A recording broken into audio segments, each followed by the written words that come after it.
Welcome to the Risk of Insanity podcast. This is Alex. And I'm Shandor.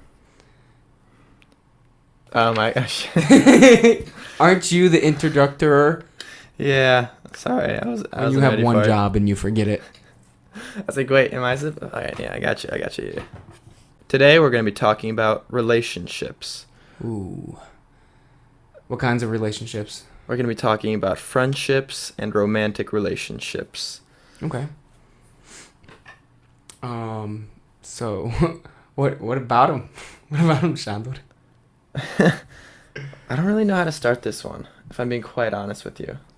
I know you like asking me questions, but so everyone has their own definition of what a relationship is, especially romantic one. What is a good beneficial relationship to you? Like what's a positive relationship with someone? What characteristics of that relationship are you looking for? That is a very hard question to ask someone that is not looking or even understands what a romantic relationship is comprised of right now, because of my where I am in life. I don't see the need for one currently. Okay. Yeah. Okay. Thank you for the honesty there. But just look at you and I's relationship. What do you value about it?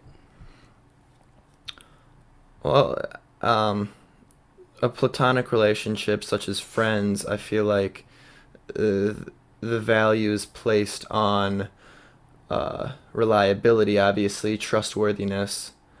I guess there is a sense of being able to relate to one another. I feel like the relatability is huge because you can trust someone, but if you can't have a conversation, laugh at the same things, be sad at the same things, enjoy doing the same things, then that friendship isn't going to last because you can't do things together. There is not the shared mutual interest of things. Okay. So you value trust in a relationship. I guess so, yeah. Okay, yeah, I do too. I think a lot of people do. I think that's a very core value of a relationship with anybody. You need to be able to trust someone to be close with them. How about loyalty? I feel like loyalty for me is kind of ingrained in the trust sphere here. Obviously, they're different, but I guess I was kind of thinking of it being ingrained in that trust word as well. The more you trust someone, the more you expect them to be loyal to you, I guess. Right? 100%. I was going to ask what loyalty is all about, but I think we can save that for some other podcast. We'd go down a different road here. So those are the kind of things that I'm trying to get at here with relationship. Yeah, it's really what are our core values towards a relationship, friendship or romantic. I highly value trust and loyalty. I'm a very loyal person. Like I'm a very patient. I like patience too. Like if whether it's friend or girlfriend, whatever, if you are upset with me, come talk to me about it. Like, don't just ignore me. Don't give me the silent treatment. We're not 5 years old. I'd like to go back to what you said a little earlier. It's all about values, right? Mm-hmm. So could relationships, your personal relationships, be considered selfish in a way because they serve what you want?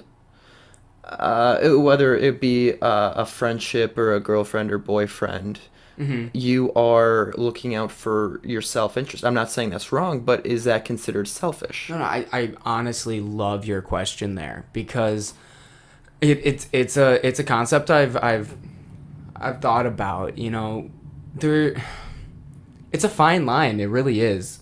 Because you do want something good for you. I mean, you're not gonna be in a relationship, a friendship or romantic relationship with someone who treats you like crap. Okay, maybe you will. We've all had people in our lives like that. But hopefully, I guess you get enough self-worth or value for yourself and your time that you decide that they're not good for you. They're not benefiting or putting a silver lining on your life. Will Smith once said something like, look at your last 5 text messages, like last 5 people you texted. Are they putting wood on your fire, or are they pissing on it? You know? I really like that. But then I think it's important to understand how relationships form and why, right? Mm-hmm. Why do you get into a specific relationship? If you're looking for relationships that serve your best interest, then what types of relationships are formed in a proper fashion, or is there even a proper fashion a relationship is formed in? Ooh, that proper fashion. I like that you brought that up. I don't think there is. People are trying to people are trying too hard to um to have a relationship form in a certain way. Whether it be online dating and they go out to dinner and have a date. Oh, they assume that the relationship is going to start in that specific way. And there is no specific way to really get to know someone. You just have to experience the world with them to get that relatability, to share experiences and emotion together. And that is what excuse me, that is what is going to help that relationship grow into something. But I think we're also attracted to people that kind of reflect us, some of our values, and not just values, but things we do, whether they are good or bad. We tend to be attracted to people that are similar to us, or similar thinking, which is a weird thing for me to say, considering my dorm room roommate, like, everyone looked at us at the beginning of the year and were like, oh my God, you guys are so opposite. That's going to be a bad mix. Because I'm very loud and outgoing. Though, I do value my alone time. Everyone knows I need to be alone sometimes, but I am outgoing, and he's very, no, I'm going to stay in my dorm room, not do anything, be very quiet, only say something when I'm very specific about what I'm going to say. But we loved each other. And I think it was because we had very similar values. And we were very open and accepting of each other's different opinions on things. Absolutely. I don't think you need to have the same exact personality traits or whatever in order to share similar values in general, because, you know, let's take this back to episode one, Episode sorry, run. where I'll show you, I'll show you your future if you show me your 5 closest friends, right? Yeah, yeah. It's kind of similar to that, where you are friends because you share similar things. I don't think a relationship works unless you have similar interests, similar values. Yeah. And it shows, forming new relationships, it has actually quite a big impact on your life. Mm-hmm. And strengthening those relationships, spending more time with them, that will really strongly impact your life. And it may not be noticeable at first. I definitely agree with that. And to add on to that, I think it's important to understand what your past relationships have been like in order to understand your future relationships. Mm-hmm. Because how your past relationships have gone, whether you still have them and they're very well maintained, or if it was a terrible breakup, either with a friend or a girlfriend or boyfriend, you carry that on into your next relationship, even if it's in the back of your mind. Yeah. It still influences how you go about a relationship. And that being said, you just have to be aware Mm-hmm. to kind of, I'm Yeah. at a loss for words here right now, but Yeah. Um, I don't think I started even thinking about that stuff till later in life, to be honest. Maybe I should have, but I mean, there were always people that, yeah, they like, they don't make you feel good, so you don't want to be around them. Hmm. Like, there's some specific people I'm thinking of I'm pretty sure you can imagine who I'm talking about, that are very judgmental, and not just judgmental, but they, because you're different, they kind of single you out and almost try to make you feel bad. And you experienced it, by watching me, how hard that was for me at certain times in my life, and with that group of people. But on the other hand, there's people that do make you feel good and you want to keep around, like you, like. But think about um I didn't think about it in the way I do now. Hmm. Like, I'd like to take this back to the whole our relationship selfish thing, because you said that you've had relationships where they were judgmental, they weren't the best situational friendships to be in, right? hmm Why did you persist in maintaining a friendship with them, or oh any type man, of dude, relationship? that's, especially as a teenager, that's the inherent, want to be included and want to fit in. It's it was something I had to get over, but it was, I wanted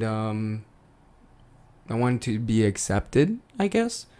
Um, and now I feel more me than I ever have, and I don't care if someone doesn't accept me, because I know other people will. Um, but oh crap, there was something I was gonna say. Well, I guess I think you're trying to say is, and correct me if you're wrong. Okay, sorry, correct me if I'm wrong.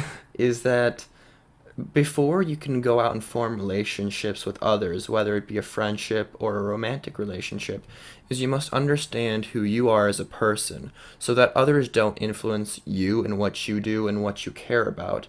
Rather, you find friends or a romantic partner hmm that mirrors what your values are, what your interest is, and you guys can strengthen each other's selves rather than kind of clash.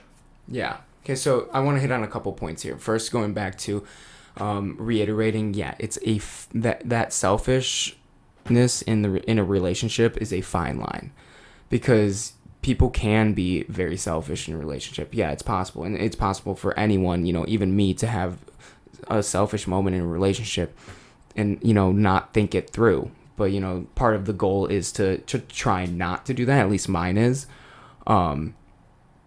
Because in a relationship, you're doing nice things for the other person. Friendship or romantic relationship, you're doing nice things for the other person without expectation of anything in return. And that's very hard for some people, without that expectation. Like, hey, I do all these things for you, and you can't even like text me back in a reasonable amount of time. Well, okay, first off, maybe we have different definitions of what's a reasonable amount of time. It just gets into all those little details and stuff. Number two that I wanted to hit on was exactly what you said, and it was kind of what I was, almost basically exactly what I was trying to say, is it's good to know yourself in a relationship. But the thing is, I'm not saying you have to know yourself completely before you go out and get a relationship, because then you wouldn't have friends, first off. um, because people can really show you who you are. It sometimes it's kind of hard to really get to know ourselves completely alone. Um, we get to know ourselves by how we go through life, how we carry ourselves, and the people we surround ourselves with. We can learn a lot from them, but learning to know yourself and love yourself is an important thing, and not because of what you said of so that they don't influence you. The people who you spend the most time with and who are always around you are going to have some influence on you. It's just how it's that, just like you said, show me your five friends, and five closest friends, and I'll tell you your future, you know. It's just bound to happen to influence each other if you're spending that much time together. And if you value each other, you know, you value what the other person says, so that will have an impact on how you view a situation when you ask them advice, or when you get advice, or you give them advice. Hmm. Absolutely. And I would just like to clarify is that I wasn't trying to say that you won't be influenced at all. I guess I kind of just misworded it. I think you should be okay with the influences they would put towards you. Yeah. I just think it's important to remember that in getting to know yourself, and um it's not about being completely alone.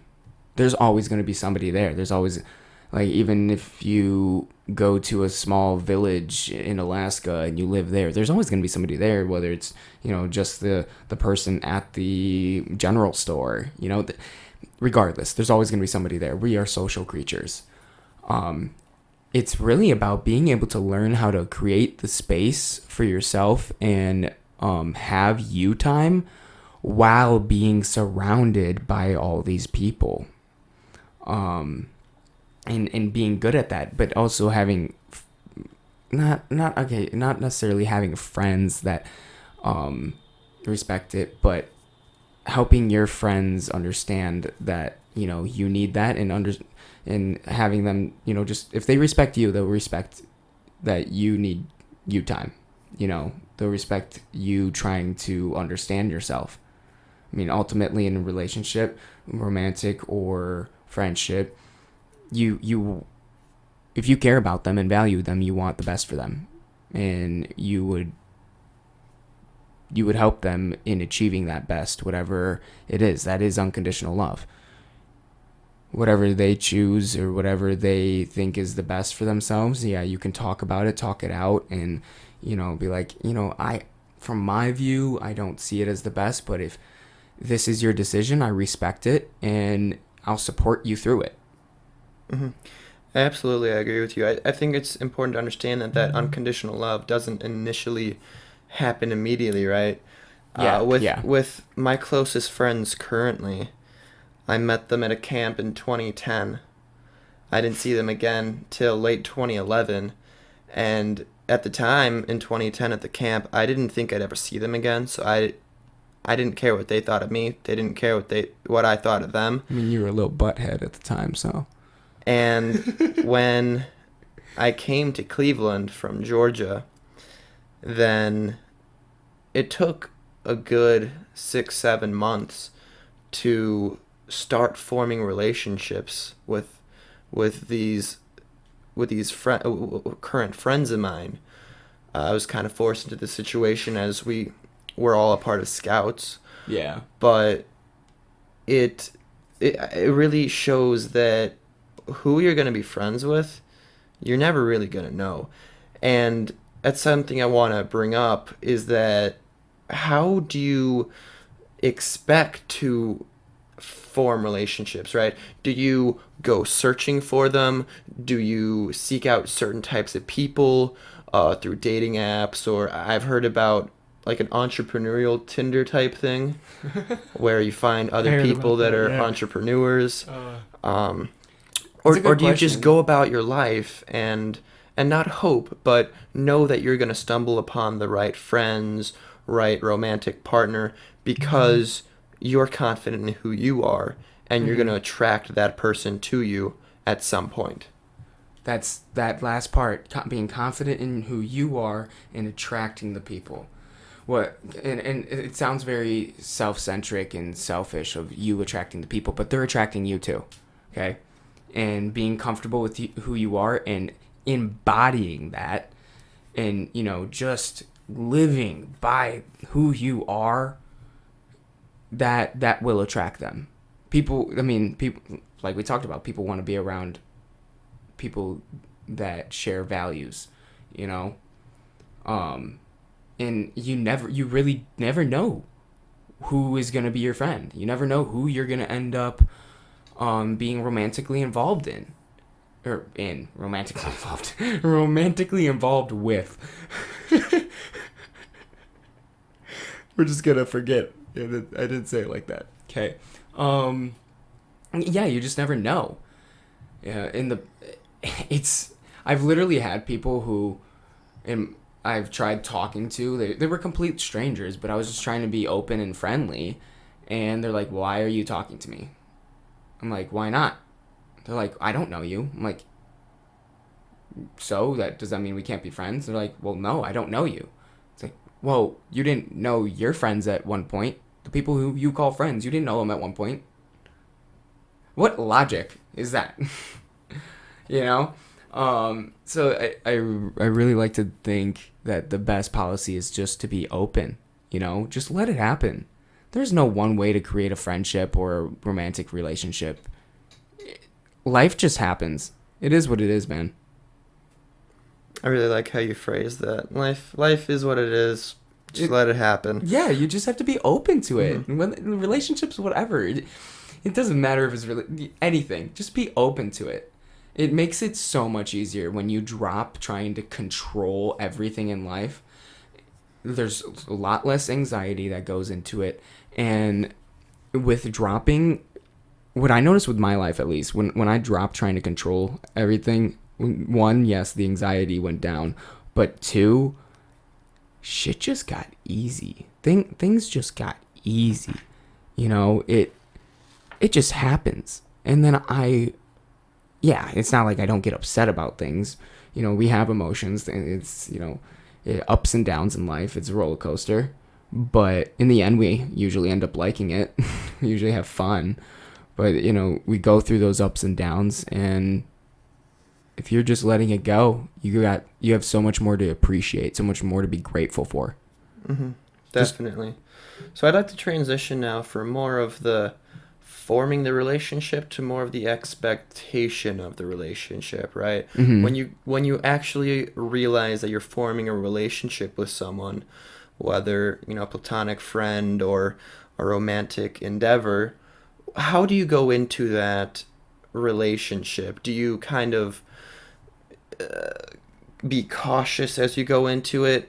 Do you live in the present and not care what the future is like? How do you enter a relationship with your expectation of where that relationship goes, and how do you mediate that as you continue, or does that even cross your mind? You just go with the flow. Well, I think you need to. I mean, I like your question, but I don't.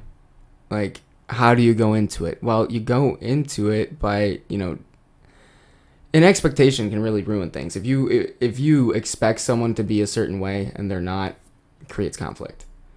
So, I mean, if you are going to have an expectation, be open and honest about it. Be like, I expect this. This is something I value. This is something that's important to me. God,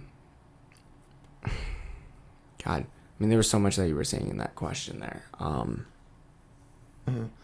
Is there a way you can rephrase it in shorter for me? Yeah, so I guess, when going into a relationship, do you put all the chips on the table, go full out, full send it, balls in the box? I think that's very dependent on the person. Or do you kind of refrain from entering completely into the relationship and kind of tiptoe into the water, right? I think this is a really good time to use this analogy here. Use a handicapped ramp to walk into a pool or being thrown into the deep end of the ocean. Well, one, how someone approaches it is going to depend on them. Who the person is and how they do things. But that being said, sometimes in life, we don't have the luxury of even choosing. We're either forced down the handicap ramp or we're just kicked in, like Spartan. This is Sparta, kicked into the deep end, and it can be shocking, but you just got to deal with it. You like I said, it is what it is. Be open to it. It happened. Now what do we do? It's don't dwell on, oh my God, this happened. Dwell on, okay, we're here. This is the situation. What are we going to do? What are we going to do right now? Stay in this present, you know. It's going to cause a lot of heartache and, you know, just issues if you're constantly focusing on what just happened instead of, I'm in the deep end. What do I do? And along the lines of that, regardless of which end of the pool you end up going in, we're human. We have emotions. We have walls to break down. You know, you're not just going to let a complete stranger completely in. Though, you know, there are different levels for different people on how open they are to letting other new people in. I'm pretty open to new strangers. I'm more of a, I try to just go for it. Because why not? You know, just give the love. Whether it something happens or not, it was still a good time, you know. Mm-hmm. No matter what, you always have the past and those good things. So what I'm understanding is that instead of reacting to the past, you get the past and go with the flow, not overreacting, not dwelling on it, not getting bogged down by what happens in any type of relationship. You accept whatever occurs and you move on. Yeah, excuse me. So yeah, dwelling on that past, you're not doing anything about the future then. You know, and then trying to predict the future, well, you don't know what's going to happen. You never know. You could say, oh, this is going to happen. It's like, okay, maybe that's the most likely scenario, but there is a good likelihood it might not. You know, there still could be reasons something else happens. But with the past, I mean, you could still learn from it, but what you're learning from the past is, how did I handle a previous situation? And do I think that was a good way of handling it, and why? Because I mean, you can say, oh, I think it was a good way of handling it, but then once you start digging deeper and going into the why, was it a good reason or a good way to handle it, then sometimes that is what makes you realize, okay, maybe there was a better way of handling it. Definitely, I really like how you put that. I mean, relationships can be hard, you know, and getting hurt by a friend or a romantic relationship, I'm not gonna say that's easy. But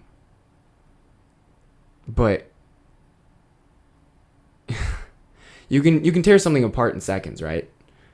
But to really to heal something, to give it love, takes patience. It does.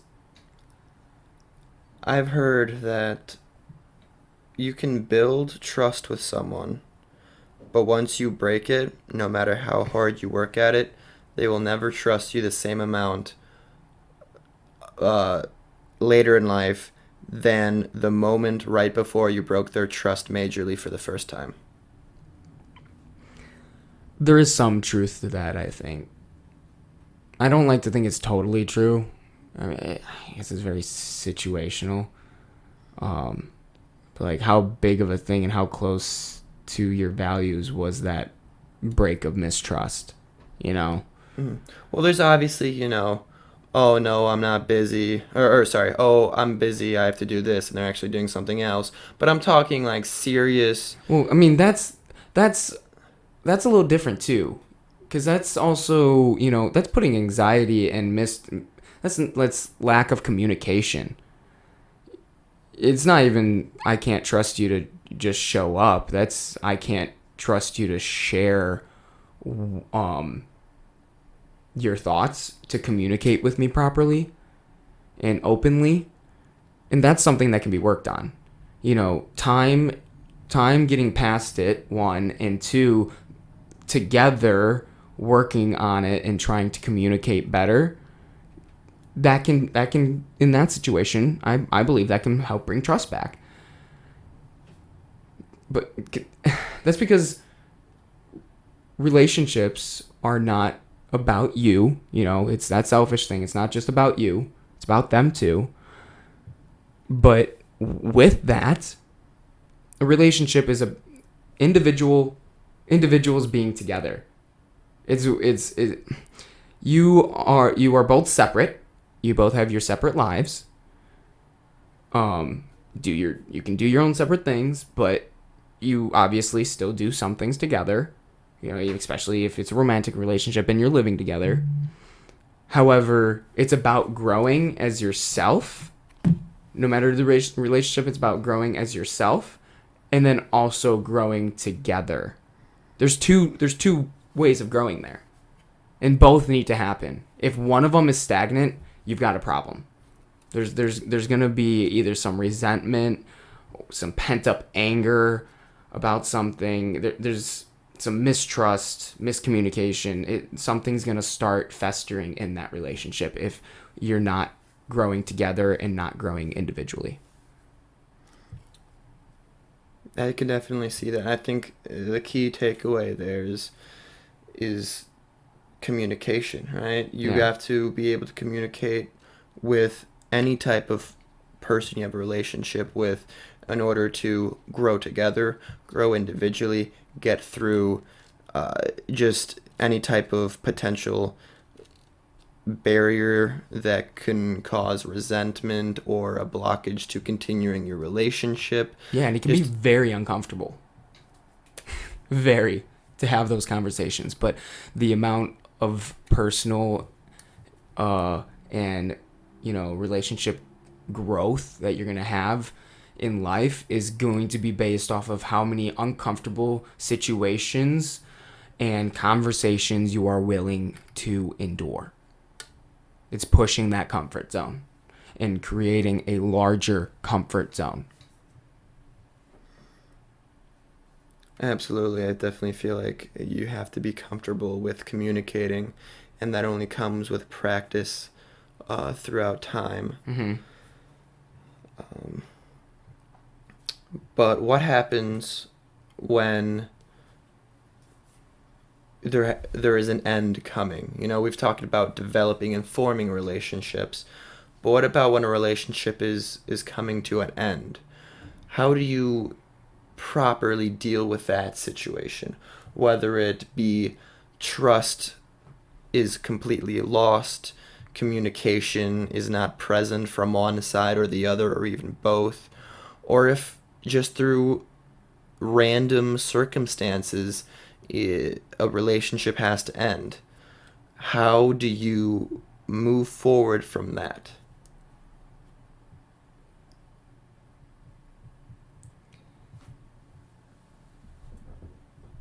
It's a very hard question to answer.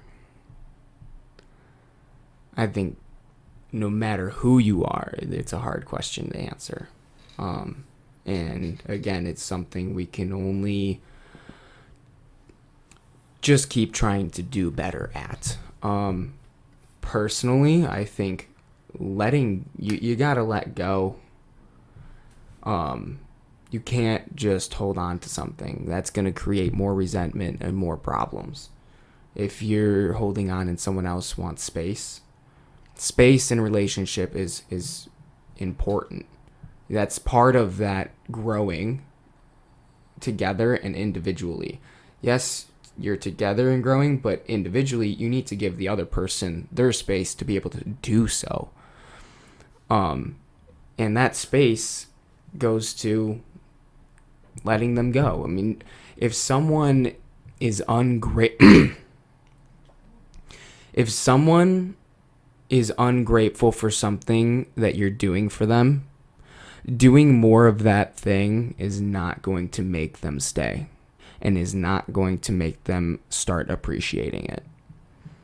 So if someone wants to go, as much as you don't want to let them go or you don't want the end, you have to. I mean, sometimes when we watch a movie, we don't want the end of the movie. End of the movie comes, right? And you're like, oh man, like that was so good. Like I wanted to go. I want.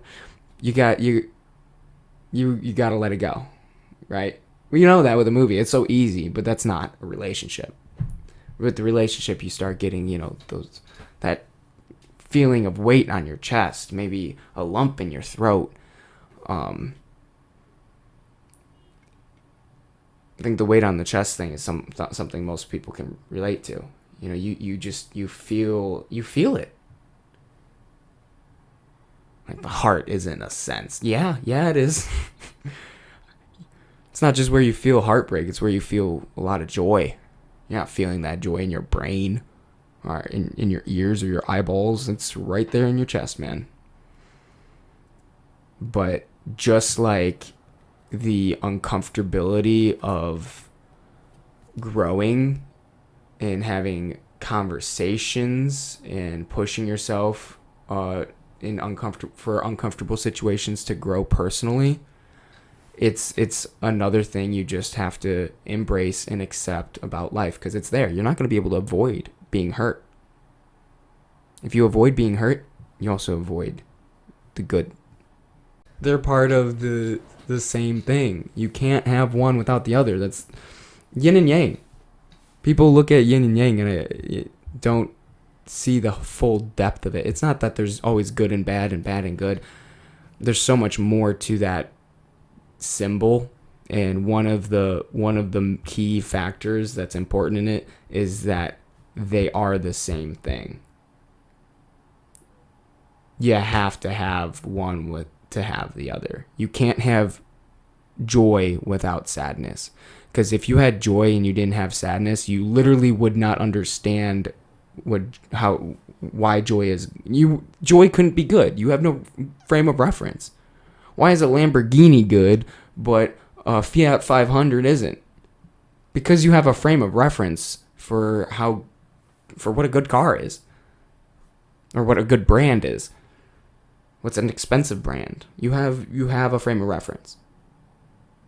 If you didn't have the frame of reference, you literally would look at it and be like, car's a car. Who cares? Whatever. Yeah, and I guess just bringing that back to relationships, if you don't have failed relationships, you don't understand what a successful one is. And if you don't have successful relationships, you don't understand what a failed one is. Depends on which one comes first. Exactly. You could have terrible relationships around you your whole life and not realize that they are bad for you, that they are making you feel bad, belittled, making you feel like you're nothing, or giving you a lot of anxiety, and just any bad feeling from a relationship. You may not even know it's occurring until you get a good relationship. And this can, go for friendships, romantic relationships. You could have a romantic partner that's treating you like crap, and everyone's like, oh my God, like, why are you dealing with them treating you like crap? And to you, it's like, well, it doesn't seem bad. Like, people have always treated me like that.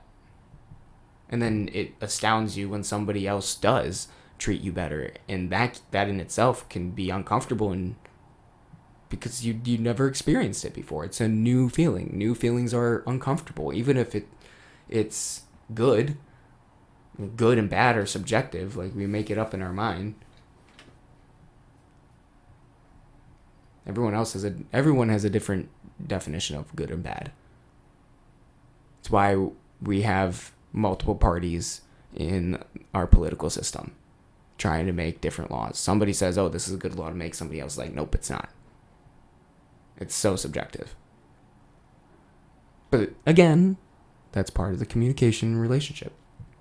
You can be in a relationship with someone, a friendship or romantic, that you guys have different subjective views on what is good or bad.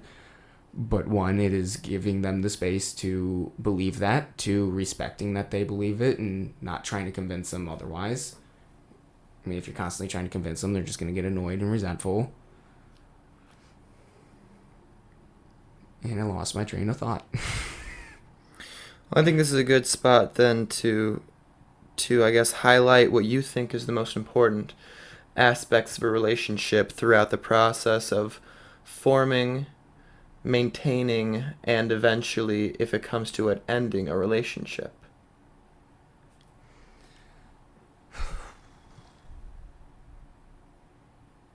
Yeah.